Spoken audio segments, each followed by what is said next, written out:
Peace and love to my beautiful family. This is ordained metaphysical minister Corbin reporting live. I just want to thank you for taking the time out your busy schedule to rock with the minister. You see the title, Anunnaki and You. Listen, if you got to go meditate, if you got to go medicate right quick, if you want to make a quick sandwich, get something to drink, do what you got to do. Do it now.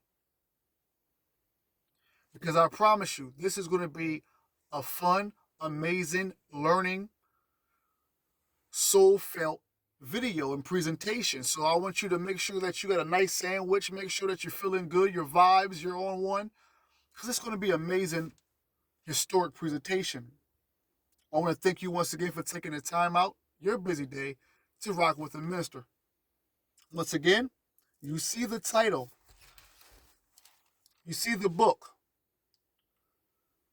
Put respect on the author's name. This author is no longer with us, I do believe, but his work has left an everlasting imprint on not just Egypt, not just extraterrestrials, but our connection and the filling blanks, the filling in the blanks, the parts that the Bible gave us and left out. You're about to realize your connection to all this. So, and that's why I say if you want to grab a sandwich, medicate before I go in, because I'm about to go in. I have another video coming after this, and I'm going to be talking about timelines and timelines being altered. Our timelines on this planet has been altered.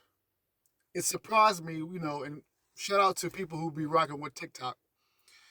It surprised me how still in 2025, some people are like surprised. Some people are still shocked about the possibilities of being other entities or aliens or extraterrestrials outside, like something outside of this planet. There's something besides us out there somewhere. That still startles me till this day.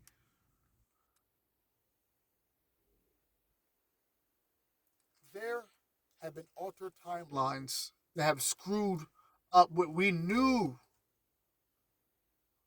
God is within us. We still know, a lot of us, that we are not from this planet. You go through the woes, the trials, and the tribulations, and this world, as beautiful as it is, it just seems like it's not your real home. Is that you? Have you felt like that? Be honest. This is the Cosmic Christ University. We have students and masters here that come together to learn from one another. So you don't have to be shy or hide your emotions. I'm your brother by way of Christ, Cosmic Christ being, Cosmic Christ consciousness. This is what I bring to you now. There are some of you right now, my brothers and sisters, who knew since you were kids that you were star seeds, that you were indigo children, that you had a connection with the ancestors, the primordial ones. You could see them even if nobody else could see them as you were a kid. I got time today, my beautiful brothers and sisters. So the information that you're about to get is for you. Don't let them babies speed you information about UAPs and aliens and, oh, it could be this, it could be that. No, we know exactly what it is. It's ancestors, it's family members, it's ops. It's time now, family. What? So, what we're going to do is going to take it back. We're going to take it way back. So, if you have your seatbelts on, guys, I'm going to put my imaginary seatbelt on. I want you to do the same. We're about to take a field trip. At 4 minutes, guys, I need my brothers and sisters. Are you with me? Let me get straightened up right quick. I am going to take you on a field trip. By the time we land back, you're going to know everything you need to know. Hit the like button, subscribe, tell a friend to tune in. Okay, you ready for the field trip? For shizzle, my nizzle, I am the son of Miss Frizzle. Are you ready? This is the Magic School Bus. We're about to take a field trip back, way back. by way of Zechariah Stitchin. Are you ready? Let's go. Here we go once again. Everybody's good? Field trip, you ready? Let's go. We're about to go back. For shizzle, my nizzle. I am the son of Mrs. Frizzle. Let's go. Now, we're going to start off where Zechariah was mentioning his love for UFOs and being a kid and having questions for the teachers, and the teachers not just only denying his questions, but almost making him feel bad for even asking the question. And within doing that, the teacher and himself led him to a lifelong search of studying UFOs. So I'm going to be picking up on the story of Jacob in the Bible, Jacob and the ladder. So this is going to be having us start at chapter 28, Genesis in the Bible. I love what I do because no matter what, whether I'm talking about aliens or whether I'm talking about the power within you or whatever I'm talking about, it always relates to the Bible and always can come back to the Bible. So if you have your Bible, we're going to need you to go to chapter 28, Genesis, so you can understand the origins of this extraterrestrial alien talk we're about to do. And me and Zechariah Stitchin are about to take you guys back because we are now entered a time long ago. Are you ready, guys? Thank you so much for your patience. We're about to go in. As it happens, Zechariah says in the book, the tale has been reported in a publication that I consider very, very reliable. It is called the Bible. Have you guys heard of the Bible? Of course you have. And as some of you might have guessed, the story that I have told you is so-called Jacob's dream. It is the UFO counter, it is one UFO counter about which I have no doubts, because I am a great believer in the veracity of the Hebrew Bible. Now, before I go in, because I told you, that's why I told you to go get a sandwich or meditate before I go in, because I'm about to go in. If you have your Bibles, go to chapter 28, Genesis. If you don't, then read along. Zechariah is about to prove to you guys, some of you for the first time, some of you know the story, that ET's aliens have been around since the Bible. Your preachers or your bishops never probably wanted to tell you, but here we go. Once again, as I pick up where he was going. As it happens, Zechariah says, the tale has been reported in a publication that I consider very, very reliable. It is called the Bible, and as some of you might have guessed, the story that I told you is the so-called Jacob's dream. It is the one UFO encounter about which I have no doubts, because I am a great believer in the veracity of the Hebrew Bible. This UFO report in chapter 28 of Genesis contains a great deal of important information. It shows us that in biblical times, people were all but not mystified by the phenomenon which nowadays is called the UFO enigma. Now, if you want to, you can mark this as the time that it's about to get real in the presentation. Let people know.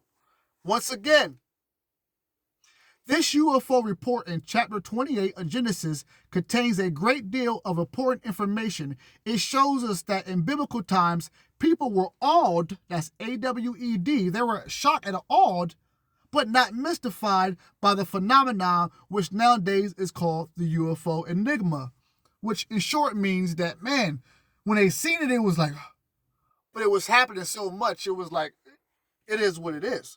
So let's keep on going. To Jacob, what he has seen was not a UFO, an unidentified flying object, but one that he identified at once.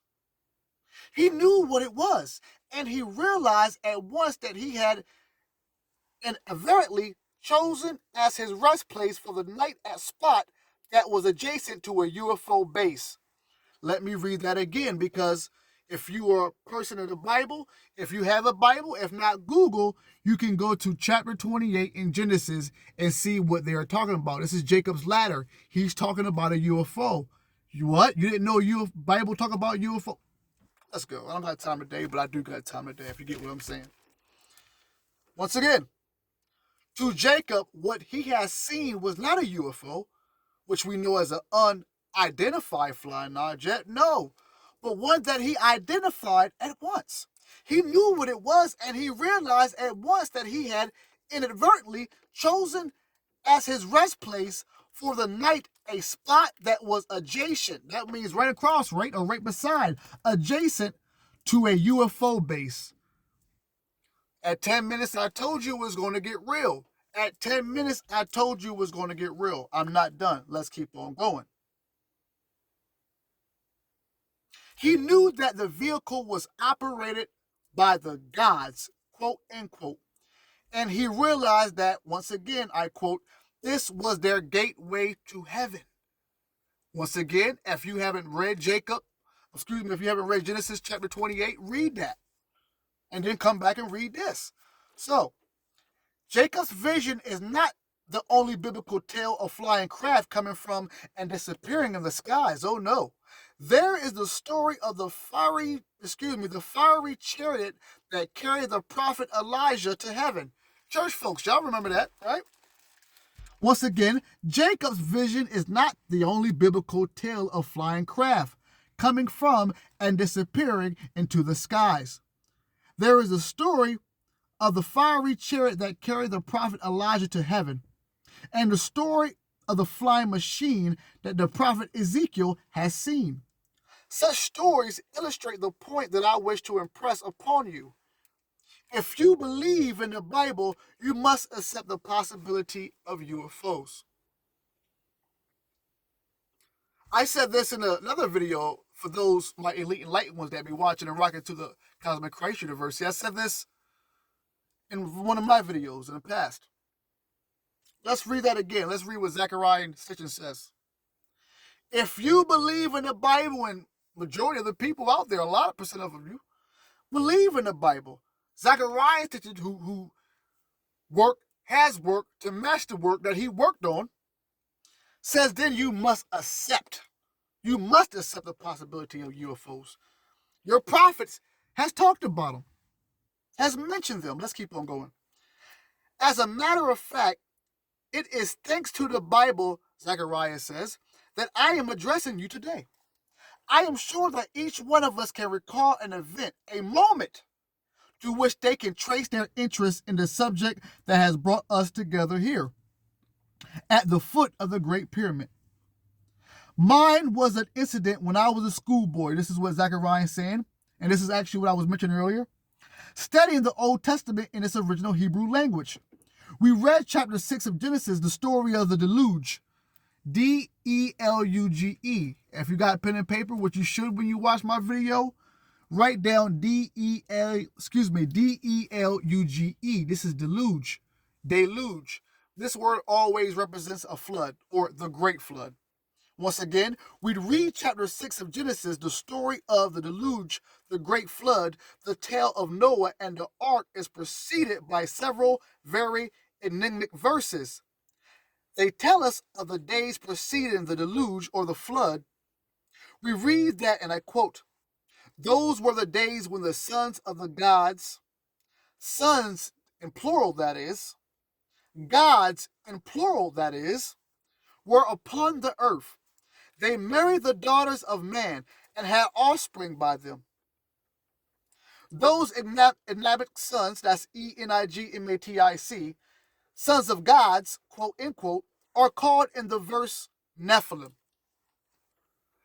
At 13 minutes, going on 14, I told you it was going to get real.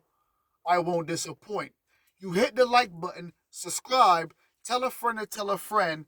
Let the people know Cosmic Christ University is about to be one of the biggest universities ever in mankind. Let's bring that back for my family. We reached chapter 6 of Genesis, the story of the deluge, the great flood. The tale of Noah and the ark is preceded by several very enigmatic verses. They tell us of the days preceding the deluge. We read that those were the days when the sons of the gods,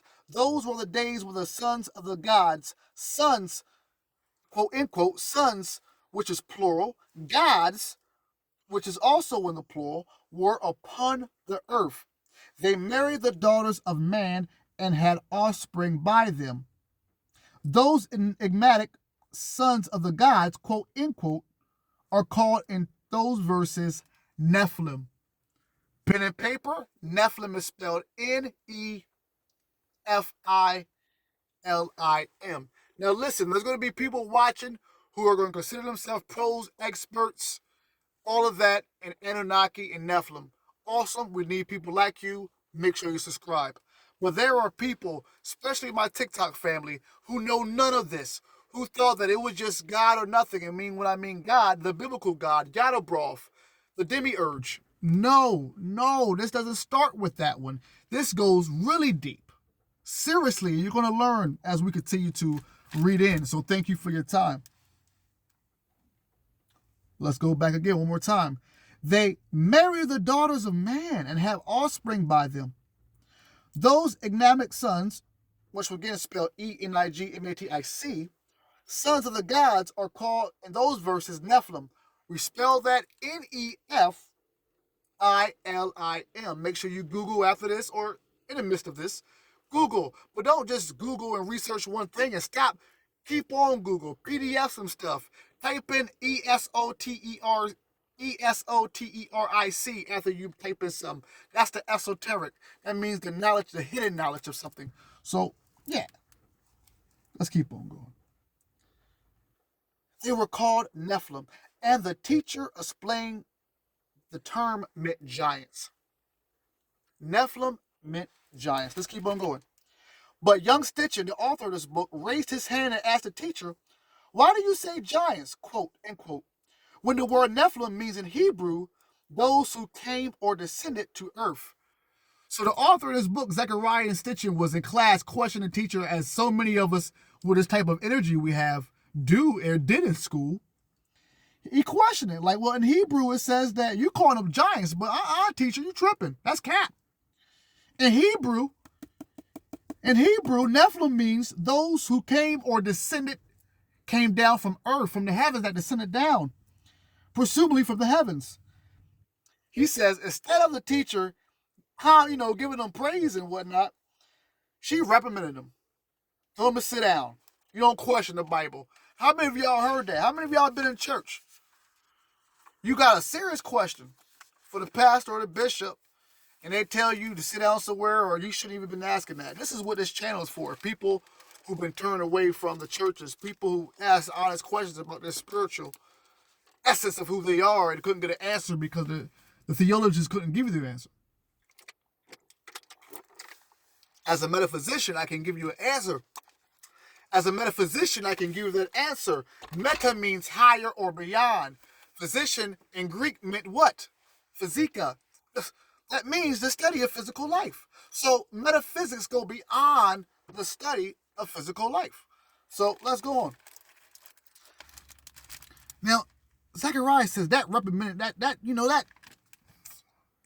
denial by his teacher, it hurted him, but at the same time, it led him on to a search. So I want to keep on going, back to where we were with the story, and thank you for your patience. So as he said, as it was that childhood incident that kept me churning within, and as he grew up, prompted me to search for the identity of the Nephilim. Let's keep on going. We're back in line now. Who were these people? Why did the Bible describe them by a term that indicated they were not of this earth, but had come down to us from the heavens? Why was such a great distinction made between them and the females called, and I quote, the daughters of the man, the daughters of man? Why was there such great distinction made between them and the females called the daughters of man? Why were they called, and I quote, the sons of gods? And how could the Bible, preaching belief in one great omnipotent God, speak of many sons of many gods? I want to stop there in 19 minutes. If I got to do a part 2, I'll do a part 2. But hit the like button or subscribe if you have had those same questions. And I'm going to read those questions again. Why was such a great distinction made between them and the females we call the daughters of men? Why were they called the sons of God? And how could the Bible, preaching belief in one great omnipotent God, speak of many sons of many gods? I know I had those same questions when I was a youth. A lot of people still have those same questions. They're like 40, 50, 60, 70 years old and haven't had that answer. We're about to give you your answer. Cosmic Christ University, this whole channel universe is built on giving you your answer that you deserve. And that's what we do with pride. That's what we do with honor. That's what we do with love. Let's keep on going. The author says, my first steps in a lifelong search were into the field of biblical scholarship. He started from the Bible. I found the first important clue quite unexpectedly in the commentaries of 19th century scholar in Russia. This is what he said regarding the Nephilim. Ladies and gentlemen, this is what a 19th century Russian scholar said about the Nephilim. Listen up. In ancient times, I quote, in ancient times, the rulers of countries were the sons of deities who arrived upon the earth from the heavens, and they ruled the earth and married wives from among the daughters of man. They were the sons of deities who in the earliest times came down from the heavens upon the earth, and that is why they call themselves Nephilim, meaning those who fell down. Take your time. I'll read that again. 19th century Russian scholar. Shout out to my family out in Russia. Russia don't mind telling you about this type of stuff because for Russia, it's in their blood, in their pure blood of their connection to their spiritual ancestors. Us in America, we've been remixed more than a P. Diddy album. Like, this is respectfully. All right, let's read that again. This is what the Russian scholar in 19th century said about Nephilim. In ancient times, the rulers of countries were the sons of deities. I'm going to say that again. Let's think about ancient times now. In ancient times, the rulers of countries were the sons of deities who arrived upon the earth from the heavens, and they ruled the earth and married wives from among the daughters of man. They were the sons of deities who in the earliest times came down from the heavens upon the earth, and that is why they call themselves Nephilim, meaning those who fell down. Now, church people, let me sit you down and talk to you right quick. Because you are the main one, church people, who would deny this. But how can you deny it when it's literally right in your Bible? It's literally right in your Bible. You cannot run away from this, escape it, hide, cover your face. It's right in your Bible. What are we talking about here, folks? Let's keep reading. The scholar known as Mel Bim, and we like having receipts here for our family. My teacher, Dr. W. Blair, said there's no truth until you find what truth is. If you got a person that's talking this type of heavy truth, make sure they give you references and sources that you can go back. So I'm giving you Mel Bim. It's spelled M-A-L-B-I-M. That's his name, so make sure you research him. The scholar known as Mel Bim quickly added that these were tales of pagan gods, which should be of no interest to a devout person who believes in a one and only God, right? This Malbim, I found out, was basing his commentary on what we call mythology. How many of you in school were taught mythology? And what is better known than the mythology of the Greeks with their tales of the wonderful Olympian gods, 12 of them, and their sons and daughters who did cavort with the offspring of men? What a wonderful bunch they were. On the one hand, so divine, seemingly immortal, able to roam the skies, armed with weapons that emit beams or shake the earth with lightning bolts, and on the other, so human-like, loving and hating, sleeping and mating. Let's stop here.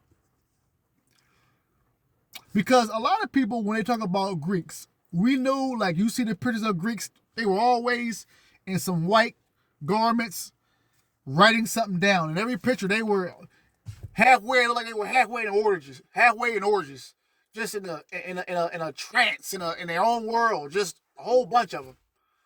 But they were always writing. It's like they were just taking it down. Like their whole job was to scribe.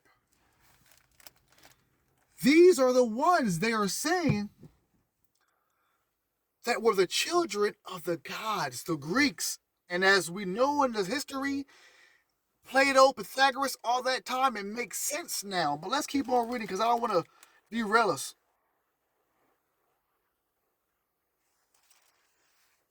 The scholar known as Melbourne quickly added that these were tales of pagan gods which should be of no interest to a devout person who believes in one and only God. This Melbourne, I found out, was basing his commentary on what we call mythology, and what is better known than the mythology of the Greeks, with their tales of those wonderful Olympian gods, 12 of them, and their sons and daughters who did cavort, that's C-A-V-O-R-T, with the offspring of men. What a wonderful bunch they were on the one hand, so divine, seemingly immortal, able to roam the skies armed with weapons that emit beams or shake the earth with lightning bolts, and on the other hand, so human-like, loving and hating, sleeping and mating. Bars. One of the most, reading pretty hard where I'm at, one of the most important sacred places of ancient Greece was Delphi, and that's spelled D-E-L-P-H-I. Dedicated to the god Apollo, and which is a site of most known oracle goddesses. Let me read that again. One of the most important sacred places of ancient Greece was Delphi, spelled D-E-L-P-H-I. Make sure you write that down. Dedicated to the god Apollo, and site of the most known oracle goddesses. Nowadays, the visitors walk up what is called the Sacred Way and can see the ancient Omphalos, which is spelled O-M-P-H-A-L-U-S stone, and stand where the ancient priests and worshippers stood. But hardly any one of these modern visitors stops to think that 2,500 years ago, those who went there were not curious seekers, but believers. They were people to whom those ancient gods were not a myth, but a reality. People who were certain that they were worshiping actual divine beings, gods who indeed from heaven to earth came.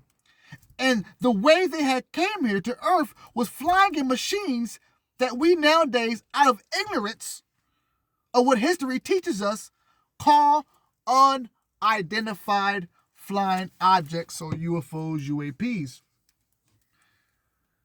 We need to, as a people, stop letting the government play with us. But at the same time, the founding fathers say, we the people. So respectfully, in my opinion, we have blamed the government too much. The government's doing this, the government's doing that. The government is keeping this from us. But it says we the people. People get upset with January 6th, people. If you want to get upset, that's your right to be upset. But their leader told them to do something, and they act upon it, whether you believe it or whether you believe against it. The leader spoke, the people reacted. Imagine if they did that with the Vatican. Imagine if they, January 6th, the Vatican. Am I promoting that? Heck no. But if we're talking about corruption, and we're talking about hiding truths from the people, and we're talking about covering up things that should be belonging to the people, we the people, then what are we doing really? Can we really blame the government? And I'm talking to you now, people, us. Can we really blame the government, or can we just blame ourselves for not joining together as a people, we the people, and really start demanding, not questions, but demanding action? That's what we the people means. Let's keep on reading and you understand why I'm saying this. In the land where we are now in, ancient Egypt, the same beliefs prevailed. The Egyptians also believed in gods who came to earth from another planet, a planet called in Egyptian hieroglyph text, planet of 1,000,000 of years. You should be writing this stuff down. Do your own research. Once again, in the land where we are now, in ancient Egypt, your Minister Corbin, 2019, I was in Cairo, Egypt. Is it magical? Yes. Is it everything that they say it is? Yes, and more. Let's keep reading. In the land where we are now, in ancient Egypt, the same beliefs prevailed. The Egyptians also believed in gods who had come to earth from another planet, a planet called an Egyptian hieroglyph, the Egyptian hieroglyph text, and I quote, planet of millions of years, quote, end quote. They called those guys Neteru.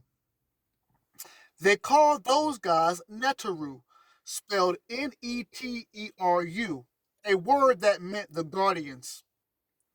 Shout out to my woke community out there. A lot of my brothers who were great in the conscious community, they used to talk about the Netta and the Neterus all the time. So respect to those brothers. A word that meant the guardians, quote, end quote. And they wrote in their histories that before the pharaohs, the human kings, Egypt was ruled by demigods, the offspring of intercourse between the god and human females. Let me read that again. Are y'all all right out there? 30 minutes. I might just do 45 minutes. And if y'all like this, and if y'all want a part two, then I'll give y'all part two. If not, then we'll just leave it at part one. But I'll probably do about 45 minutes.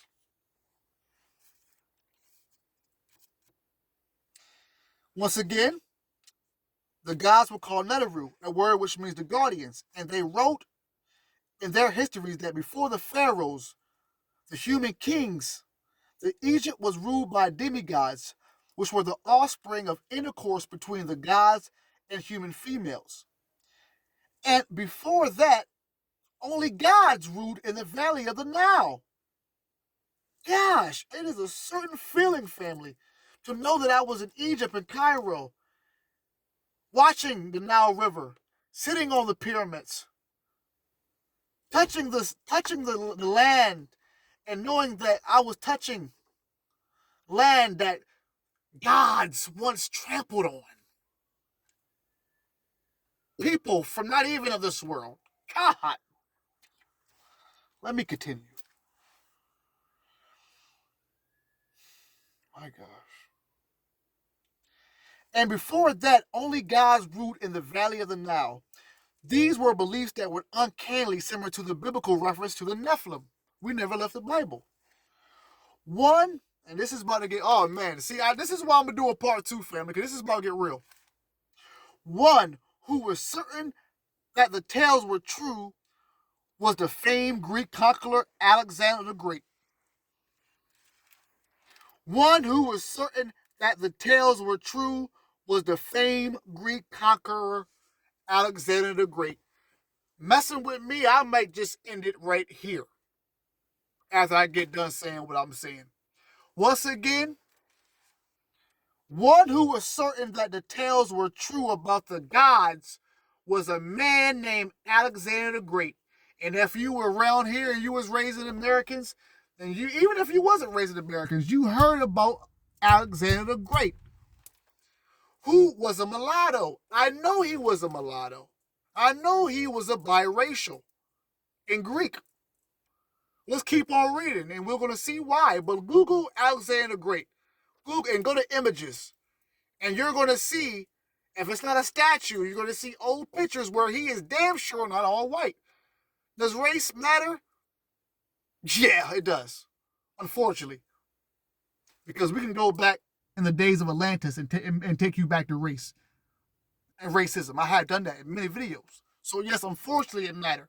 Should it? No, because we are all one. But because it has, and I'm going to go to another video soon, and we're going to break down stuff about altered timelines. So yeah, but let's keep on going on this video. Alexander the Great. Listen up, family. In the 4th century BC, Alexander the Great came to these lands in search of immortality. Listen up. He did so because he was convinced that he was entitled to live as long as the gods. And the reason was the rumors in Macedonian court that the real father of Alexander was not his father Philip, somebody called Murray, but an Egyptian god who disguised came one night in Alexander's mother's quarters and there fathered the future conqueror. What in the Jerry Springer? You are the father. This reminds me of like a Hercules story too as well. There's another story similar to this. Let's read that again. Alexander the Great, in the 4th century BC, he came to these lands in search of immortality. He did so because he was convinced that he was entitled to live as long as the gods. And the reason was the rumors in Macedonian court that the real father of Alexander was not his father Philip, but an Egyptian god who in disguise came one night into Alexander's mother's quarters and therefore fathered the future conqueror. The name of that Egyptian god was Amun-Ra, meaning Ra, the hidden one. I'm going to show you the book again, so people ain't, I can't believe y'all. Can you imagine being Alexander the Great, this mulatto in Greek, and all the goddesses and all the women in there like, you know who your dad is, right? Yeah, Amun-Ra. Yeah. You know you don't look like no Philip. You know Philip ain't your. Yeah. Go talk to your mom. She gonna tell you now.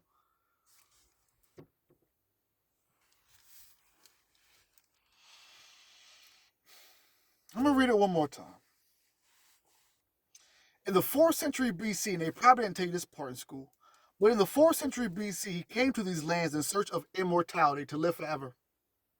He did so because he was convinced that he was entitled to live as long as the gods. And the reason was the rumors in Macedonian court that the real father of Alexander was not his father Philip, but an Egyptian god who disguised came one night in Alexander's mother's quarters and there fathered the future conqueror.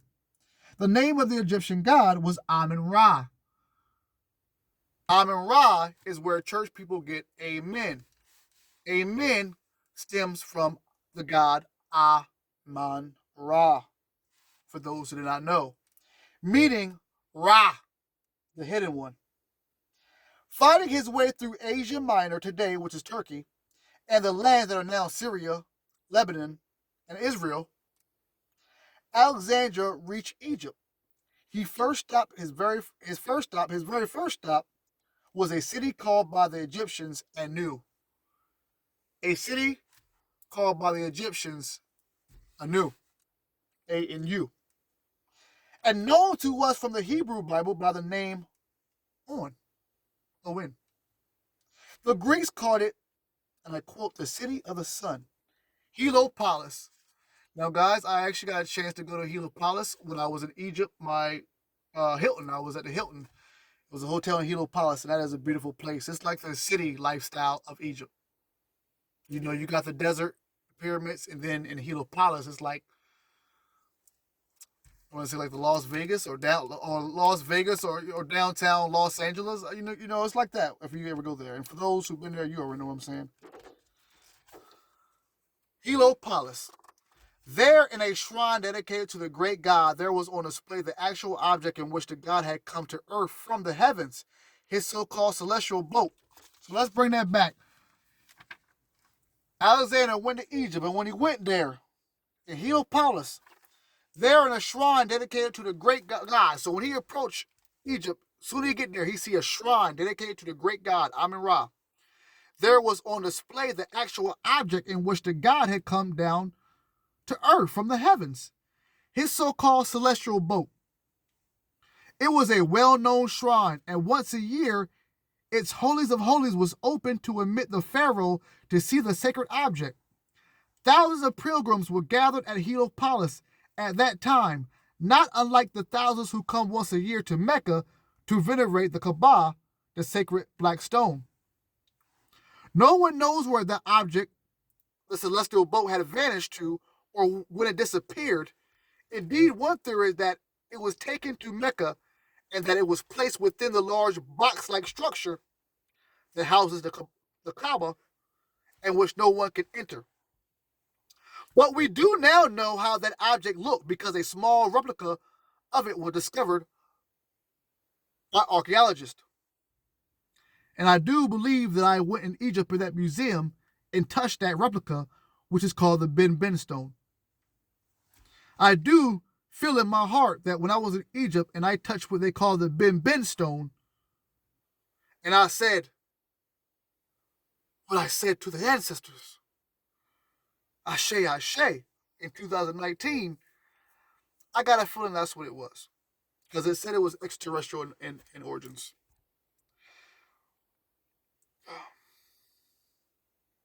What Alexander went to see and what he did see was a UFO. Except that for him, as for Jacob, 1,500 years earlier, it was not an unidentified flying object, but the remains of a very identifiable command module of a spacecraft. Hmm. Where was this shrine with its own space museum, I quote? Where was Heliopolis? Right here, within easy reach of where we are now. Today is named, is retained only as that of an eastern suburb of Cairo. A faint echo of what was once a glorified and venerated sacred place. My gosh, you can feel the energy when you're there. And as now, then too, it was in proximity of the plateau of Giza and its three unique pyramids and the no less unique Sphinx. Before we turn our attention to the pyramids and the Sphinx, we have to follow in the footsteps of Alexander and his search for the identity of the gods and the meaning and purpose of the monuments that had left behind. As detailed in my second book, The Stairway to Heaven, Alexander went from Heliopolis to a shrine in the western desert where he heard an oracle confirm his semi-divine lineage. Do you know this about Alexander the Great? They teach us about these so-called great people in the past, not knowing that half of them were aliens or had the bloodline as ETs. Let's talk about it. Did you know this about Alexander the Great? Huh?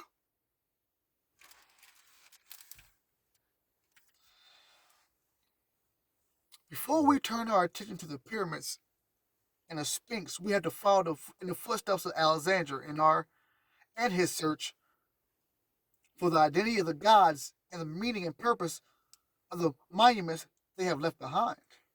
As detailed in my second book, Zechariah says, The Stairway to Heaven, make sure you download that or buy that. Alexander the Great went from Heliopolis to a shrine in the western desert where he heard an oracle confirm his semi-divine lineage. But in order to gain the immortality to which he felt entitled, he was to find the gateway of the gods. The directions given by him, the Egyptian priest led him to the Sinai Peninsula. There he followed a maze of subterranean passages. I mean, underground, underwater, under the earth, beneath. There he followed a maze of subterranean passages and encountered amazing artifacts and sights. So can you imagine him going underground as he's going underground to make his way to find his father, who was a god? He's seeing all this ancient stuff, ancient artifacts, and encountering amazing artifacts and sights. But when he reached a place of mysterious radiance, his way was blocked by an angel. The angel told him the meaning of the oracle's words. The gateway of the gods, Alexander was told, was the literal meaning of the name of the city called Babylon. Its ancient name is Babil, which is Babel, like your Babil. Meant exactly that, which was the gateway of the gods. So Babylon meant really the gateway of the gods. It would be there that angel told Alexander that he would find the god Ra, who in Babylon was known as Marduk. Finally arriving in Babylon, Alexander did come face to face with a god who, according to the rumors, was his real father. But the great god who was supposed to grant Alexander immortality was dead. Wow. And I think I'm going to end it here because I got plenty of information, but I want to see if y'all interested in this. If you like this, then leave a like button. Subscribe. This is light work to me. This is light. I just wanted to get this out because everybody's talking about ETs and UFOs and UAPs, and the news is baby feeding you.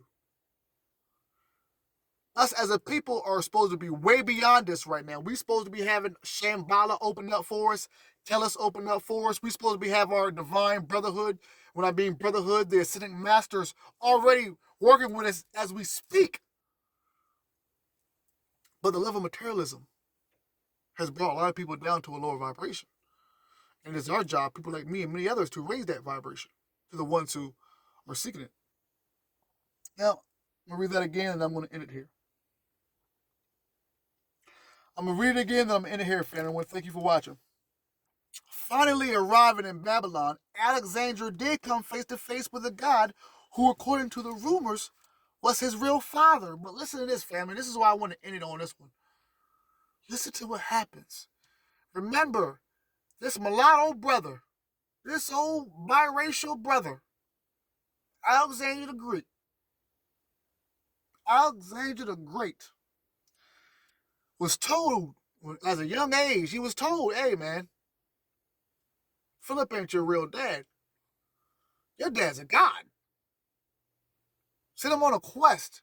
He actually finds his father, this immortal god, and this god is dead. Read why. Read what happens.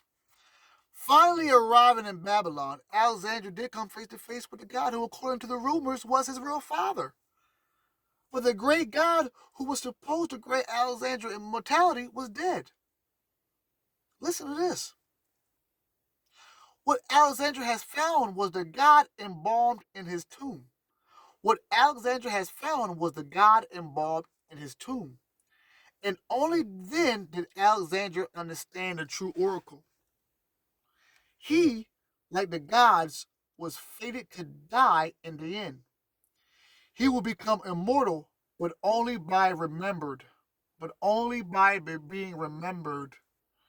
So to assure that, he built cities called Alexandria everywhere he went.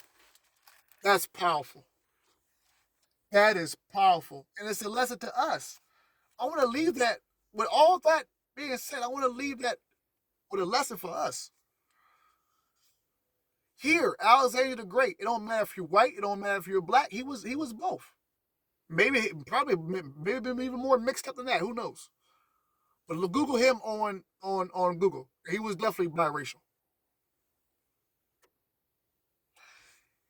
He grew up being told that his father was a god, Amun-Ra, one of the most powerful gods, and he sent him on a quest. He found his father. He found God. And when he found God, his God was already gone, already dead, embalmed. And the lesson he learned, the true meaning that the oracle was trying to tell him, he, like the gods, was fated to die in the end. He would become immortal, but only by being remembered. So to assure that, he built the cities called Alexandria wherever he went. For me, that's a lesson. The lesson for me is, don't wait for your blessings. Don't wait to put your footprint on this planet, the footprint of success. Don't be afraid to make a legacy. Because if you want to be remembered, that is the only way you're going to be remembered. By the great work that you put in on this planet. Let your work be an example for you at the end of the day. Well, I want to thank you for rocking once again with the Cosmic Christ University. If you like what you hear, tell a friend to tune in. I'll be here at Cosmic Christ University waiting. Till then, peace.